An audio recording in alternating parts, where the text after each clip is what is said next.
हे आहे सुपारी जे आम्ही मिशोला सेल करतो. काही दिवसांपूर्वी ह्याची ऑर्डर आली होती आणि आम्ही हे पुण्याला डिस्पॅच केलं होतं. तर कस्टमरला आवडलं नसल्याने त्याने रिटर्न केलं, पण रिटर्नला मला सुपारी परत न देता रांगोळी मॅट दिली आहे वुलनची. तर बघा, ही जी सुपारी आहे ही जेव्हा रिप्लेसला येते तेव्हा आम्हाला 150 रुपये द्यावे लागतात. पण ही रांगोळी मॅट आली आहे जी सुपारीच्या डबल वजनाची आहे, त्यामुळे मला 300 रुपये द्यावे लागले मिशोला. म्हणून मी मिशोमध्ये कंप्लेन केलं आहे की हा प्रोडक्ट माझा नाही आहे, म्हणून हे परत तुम्ही घेऊन जा आणि मला माझं प्रोडक्ट द्या. तर लवकरच मिशो ह्याच्यावरती ॲक्शन घेईल. तर हे ज्याने कोणी ऑर्डर केले बहुतेक त्यांचं लग्न असावं म्हणून ही सुपारी आणि मॅट मागवली, पण त्यांना दोन्हीही पसंत नाही आलं, तर म्हणून त्याने रिटर्न केलं आहे. मॅटच्या पाकिटावर लिहिलेले 2 पण मॅट एकच आहे त्यात.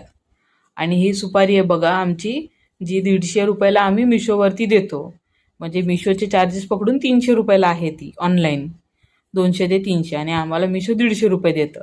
आणि ही आहे ती मॅट जी मी आता तुम्हाला अनबॉक्सिंग करून दाखवते. मी ही मॅट खूप सर्च केली मिशोवरती, पण मला काय भेटत नाही आहे.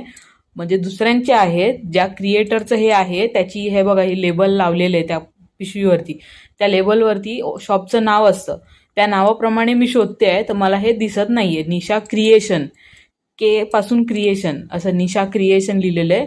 त्याची फिनिशिंग खूप छान होती त्यांची आणि प्रॉडक्टसुद्धा खूप छान आहे हा. त्याने त्यात बॅनरचा यूज केला आहे. पाठीमागे बॅनर प्लस नॉन वोवन दोन्ही दिलेले आहे एकावर एक चिटकून.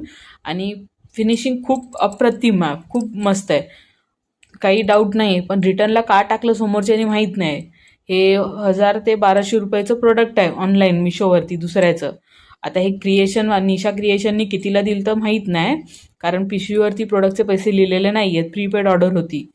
समोरच्याला ज्या कस्टमरनी हे मागवलं त्यांना त्यांचे पैसे रिटर्न मिळाले, पण त्या क्रिएटरला, त्या मेहनत करणाऱ्या व्यक्तीला ज्याचं हे आहे कष्टाचं, त्याला त्याचा प्रोडक्ट नाही मिळालं. त्याला चुकून दुसरं कुठलं तरी प्रोडक्ट गेलं असणार आहे.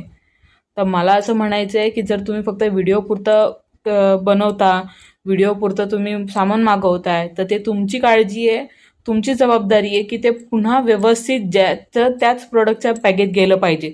थोडं तरी तुम्हाला लिहिता वाचता येत असणार आहे, ते जरा बघा, लक्ष द्या. फक्त व्हिडिओ बनवण्यापुरतं जर तुम्ही सामान मागून परत करताय तर हे खूप चुकीचं आहे. आता बघा, मी एक्झाम्पल देते. समजा हे मॅट मी ऑर्डर केलं आहे आणि ही जर मला परत करायची रिटर्न, आणि मी जर ही म्हणजे एका टायमाला 2 प्रोडक्ट 3 प्रोडक्ट रिटर्नला टाकले आणि चुकीच्या पिशवीत हे भरलं, पुण्याचं पार्सल सुरतला, तर हे सुरतला जाईल. कारण पिकअपवाले ॲड्रेस चेक करत नाही, ॲज इट इज पाठवून टाकतात.